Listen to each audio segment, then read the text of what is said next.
Welcome to Chandru maths. RRB technician ரெக்ரூட்மெண்ட்டுக்கான short notice வந்து release பண்ணியிருக்காங்க. அதாவது இதில் டோட்டலாக 9000க்கு மேலே வேகன்சி இப்போதைக்கு இருக்குது. இந்த வேகன்சி இன்க்ரீஸ் ஆகிறதுக்கு வாய்ப்பு இருக்குது. அதுக்கப்புறம் வந்து பார்த்தீங்கன்னா புதுசாக டெக்னீஷியன் கிரேட் 1 சிக்னல் அப்படிங்கக்கூடிய போஸ்ட்டுமே இதில் இருக்குது. அதுக்கான வேகன்சியுமே கொடுத்துருக்காங்க. இந்த ரெக்ரூட்மெண்ட் எப்போ வரப்போகுது, எலிஜிபிலிட்டி என்ன அப்படிங்கக்கூடிய ஷார்ட் நோட்டீஸ் தான் இப்போதைக்கு ரிலீஸ் ஆயிருக்குது. கம்ப்ளீட் நோட்டிஃபிகேஷன் எப்போ ரிலீஸ் ஆகும் அப்படிங்கிறது எல்லாமே வந்து அந்த ஷார்ட் நோட்டீஸ்லேயே கொடுத்துருக்காங்க. ஓகே, ஸோ இதை பற்றின டீட்டெயில் தான் பார்க்க போகிறோம். பர்டிகுலராக டெக்னீஷியன் கிரேட் 1 சிக்னலுக்கு வந்து என்ன எலிஜிபிலிட்டி அப்படிங்கிறதையும் பார்க்க போகிறோம். ஓகே, இந்த ரெக்ரூட்மெண்ட்டுக்கு வந்து நீங்கள் வந்து ஐடிஐ முடிச்சிருந்தா எலிஜிபிளாக இருப்பீங்க. ஐடிஐல எந்த ட்ரேட் முடிச்சிருந்தாலும் எலிஜிபிளாக இருப்பீங்க. அதே மாதிரி 12th முடிச்சவங்களும் எலிஜிபிளாக இருப்பீங்க. 12th எந்த குரூப் படிச்சிருக்கணும் அப்படிங்கிறதையும் நம்ம பார்க்கலாம். அதே மாதிரி நீங்கள் வந்து பிஎஸ்சி படிச்சிருந்தாலோ இல்லைனா டிப்ளமோ படிச்சிருந்தாலோ இல்லைனா இன்ஜினியரிங் படிச்சிருந்தாலோ எலிஜிபிள் தான். ஸோ அதை பற்றி தான் அந்த வீடியோ நம்ம வந்து பார்க்க போகிறோம். இது வரைக்கும் டெக்னீஷியனுக்கு வந்து டிப்ளமோவோ அப்படி இல்லைன்னா இன்ஜினியரிங்கோ படிச்சவங்க எலிஜிபிளா இருந்திருக்க மாட்டீங்க. ஆனா இந்த போஸ்ட் இதுல இன்க்ளூட் பண்ணனால நீங்களும் எலிஜிபிள் தான். ஸோ இதுக்கான எக்ஸாக்ட் எஜுகேஷன் குவாலிஃபிகேஷன் என்ன அப்படிங்கறத இந்த வீடியோ நம்ம வந்து பார்க்க போறோம். டெக்னீஷியன் போஸ்ட்னு ஐடிஐக்கு தான் அப்படிங்கிற மாதிரி நினைச்சிட்டு இருந்திருப்பீங்க. இப்போ நீங்க இன்ஜினியரிங் படிச்சவங்களும் டிப்ளமோ படிச்சவங்களும் பிஎஸ்சி படிச்சவங்களும் எழுதலாம். ஓகே, அவங்களுமே வந்து எலிஜிபிள் தான். அவங்களுக்கு இதுல ஹையர் சேலரியும் இருக்கும். ஸோ வீடியோவை ஸ்கிப் பண்ணாம ஃபுல்லா பாருங்க. நீங்க இதுக்கு எலிஜிபிளா இல்லாட்டா கூட உங்களுக்கு தெரிஞ்ச உங்களோட ஃப்ரெண்ட்ஸ் யாராச்சும் இந்த மாதிரி எஜுகேஷன் குவாலிஃபிகேஷனோட இருக்கிறாங்க அப்படின்னா அவங்களுக்கு இந்த வீடியோவை ஷேர் பண்ணுங்க. ஏன்னா இந்த ரயில்வேல டெக்னீஷியன் போஸ்ட்டுக்கு வந்து நிறைய பேர் எலிஜிபிளா இருக்க மாட்டாங்க, நிறைய பேர் அட்டன் பண்ண மாட்டாங்க. எலிஜிபிளா இருந்து கரெக்டான ஒரு சோர்ஸை ஃபாலோ பண்ணி கரெக்டான ஒரு ப்ரிப்பரேஷனை நீங்க பண்ணீங்க அப்படின்னா கண்டிப்பா உங்களால போஸ்டிங் வாங்க முடியும். ஃபர்ஸ்ட் இந்த ஷார்ட் நோட்டீஸ்ல என்ன கொடுத்துருந்தாங்க அப்படிங்கிறத பார்த்துட்டு டெக்னீஷியன் கிரேட் 1க்கான எஜுகேஷன் குவாலிஃபிகேஷன் என்ன அப்படிங்கிறதையும் பார்க்கலாம். ஓகே, இதுக்கான நோட்டிஃபிகேஷன் வந்து உங்களுக்கு நெக்ஸ்ட் மந்த் ரிலீஸ் ஆகும். இதுக்கான அப்ளிகேஷன் 9/3/2024 ஓப்பன் ஆகும். அப்போ இருந்து 8/4/2024 வரைக்கும் நீங்க அப்ளை பண்ணிக்கலாம். ஓகே, இதுல டெக்னீஷியன் கிரேட் 1 சிக்னலுக்கு வந்து இது வந்து 5th level. Okay, pay level 5ல உள்ள போஸ்ட். இதுக்கான இனிஷியல் பேசிக் பே வந்து 29,200. இன்ஹான்ஸ் சேலரி 50,000க்கு மேல இருக்கும். இது பேசிக் பே தான். ஓகே, இன்ஹான்ஸ் சேலரி வந்து அலோவன்ஸ் எல்லாம் சேர்த்து வர்றப்போ 50,000க்கு மேல இருக்கும். இதுக்கு வந்து B1 ஸ்டாண்டர்ட் இருக்கும். B1 ஸ்டாண்டர்ட்னா என்ன, அதெல்லாம் எப்படி தெரிஞ்சுக்கணும் அப்படிங்கிறதையுமே இந்த வீடியோ நம்ம வந்து பார்க்கலாம். ஓகே, ஸோ அதுக்கப்புறம் இதுக்கான ஏஜ் லிமிட். ஓகே, இந்த போஸ்ட்டுக்கான ஏஜ் லிமிட் 1/7/2024. இந்த டேட் அப்போ 18ல இருந்து 36 வயசுக்குள்ள இருக்கணும். இது வந்து யூஆர் அதுக்கப்புறம் இடபிள்யூஎஸ் கேட்டகரியில் இருக்கவங்களுக்கு தான் இந்த ஏஜ் லிமிட். நீங்க வந்து ஓபிசி கேண்டிடேட்டா இருந்தீங்க அப்படின்னா 39 வயசு வரைக்கும் இருக்கலாம். எஸ்சி இல்லைன்னா எஸ்டி கேட்டகரியில் இருந்தீங்கன்னா 41 வயசு வரைக்கும் இருக்கலாம். ஓகே, ஓபிசிக்கு 3 வருஷம் ரிலாக்ஸேஷன் உண்டு, எஸ்சி எஸ்டிக்கு 5 வருஷம் ரிலாக்ஸேஷன் உண்டு. இதுக்கு டோட்டலா 1100 வேகன்சி இப்போதைக்கு இருக்குது. இது டென்டேட்டிவ் தான். ஓகே, கண்டிப்பா இன்க்ரீஸ் ஆகிறதுக்கு வாய்ப்பு இருக்கு. அடுத்ததா டெக்னீஷியன் கிரேட் 3. இது வந்து பே லெவல் 2. இதுக்குமே 40,000க்கு மேல சேலரி இருக்கும். 40,000 45,000க்கு மேல சேலரி இருக்கும். இதுக்கு ஒவ்வொரு டெக்னீஷியனுக்குமே வந்து ஒவ்வொரு விதமான மெடிக்கல் ஸ்டாண்டர்ட் இருக்கும். அதையும் எப்படி செக் பண்ணலாம் அப்படிங்கறதையும் நம்ம வந்து பார்க்கலாம். இதுக்கான ஏஜ் லிமிட் 18ல இருந்து 33 வயசு வரைக்கும் இருக்கும். இப்போ எக்ஸ்ட்ரா 3 வருஷம் ரிலாக்ஸேஷன் கொடுத்துருக்காங்க. அதோட சேர்த்து தான் இந்த ஏஜ் லிமிட். ஓகே, இதுவுமே யூஆர் இடபிள்யூஎஸ்க்கு தான்.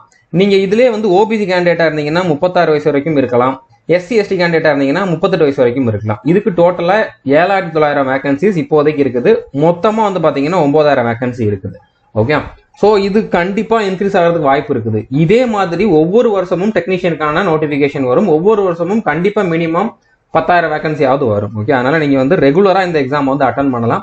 ஆனா ஃபர்ஸ்ட் டைமே கிராக் பண்றதுக்கான வழியை பாருங்க. அதுக்கான ஸ்ட்ராட்டஜியுமே நம்ம கொடுத்துருக்கோம். ஓகே, இப்போ குவாலிஃபிகேஷன் எஜுகேஷன் குவாலிஃபிகேஷன் என்ன அப்படிங்கிறத பார்க்கலாம். இப்போ எல்லா டெக்னீஷியன் போஸ்ட்டுக்குமே வந்து பாத்தீங்கன்னா 10th முடிச்சு ஐடிஐ முடிச்சவங்க எலிஜிபிள். ஓகே, ஸோ என்னென்ன ஐடிஐ முடிச்சிருக்கணும் அப்படிங்கிறதுக்கு ஒரு பிடிஎஃப் நான் கொடுத்துருக்கேன். ஆல்ரெடி இதுக்கு முன்னால் வந்து நோட்டிஃபிகேஷன் இருந்த பிடிஎஃப் தான். அதை நீங்க வந்து எந்த வீடியோல பார்த்தா நீங்க தெரிஞ்சுக்கலாம் அப்படிங்கிறத நான் வந்து சொல்றேன். ஓகே, ஸோ ஆல்மோஸ்ட் எல்லா ஐடிஐ படிச்சவங்களுமே எலிஜிபிளா தான் இருப்பீங்க. அடுத்ததா இதுலயே வந்து பாத்தீங்கன்னா டெக்னீஷியன்லயே சிக்னல் அண்ட் டெலிகம்யூனிகேஷன் அப்படின்னு சொல்லி ஒரு போஸ்ட் இருக்குது. இது வந்து கிரேட் 3 போஸ்ட். இதுக்கு 12th படிச்சவங்க எலிஜிபிள். 12th பிசிக்ஸ் மேத்ஸ் இருக்கக்கூடிய குரூப் படிச்சிருக்கணும். ஓகே, 12th பிசிக்ஸ் மேத்ஸ் இந்த 2 சப்ஜெக்டும் படிச்சிருந்தீங்கன்னா நீங்க டெக்னீஷியன்ல வரக்கூடிய இந்த 2 போஸ்ட்டுக்கு மட்டும் எலிஜிபிளா இருப்பீங்க. அதை தாண்டி இன்னும் நிறைய போஸ்ட் இருக்குது. அதுக்கெல்லாம் ஐடிஐ படிச்சவங்க மட்டும்தான் எலிஜிபிள்.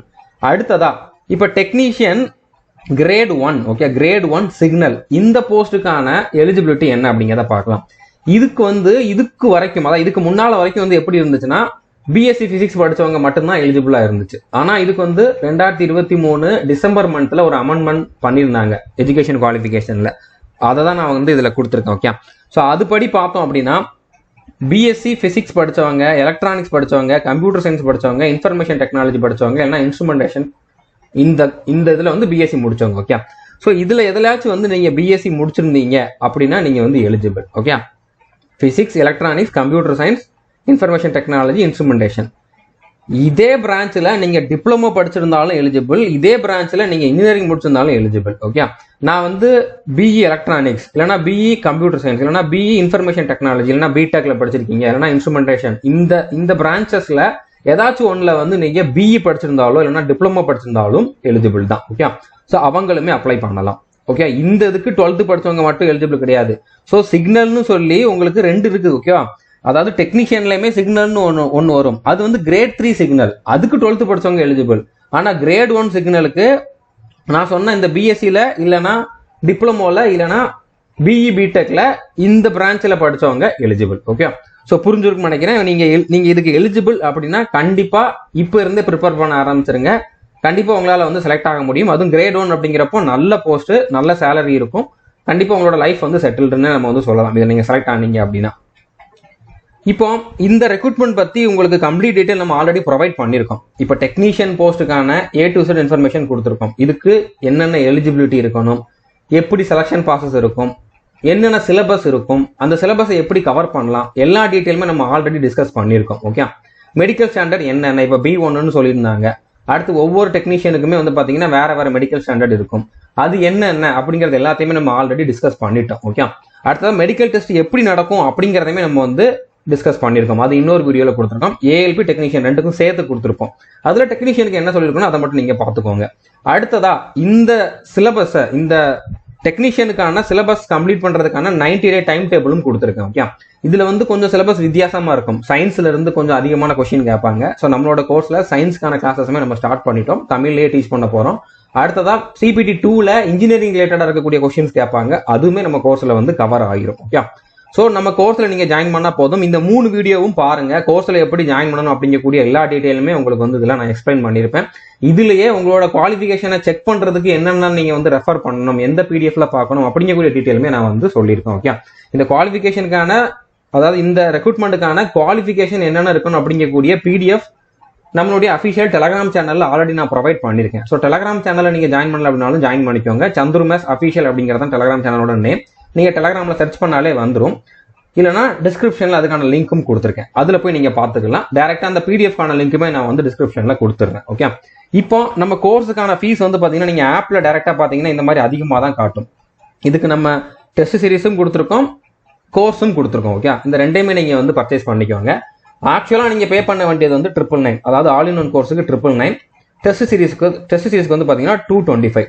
ரெண்டுமே சேர்த்து வாங்கினீங்க அப்படின்னா 1150 ரூபா பே பண்ணா போதும். ஓகே, இப்போ ஆல் இன் ஒன் கோர்ஸுக்கு வந்து 3 இயர் வேலிடிட்டி இருக்கும். இதுக்கு வந்து ஆர்ஆர்பியில் வரக்கூடிய எல்லா ரெக்ரூட்மெண்ட்டுமான சிலபஸுமே இருக்கும்.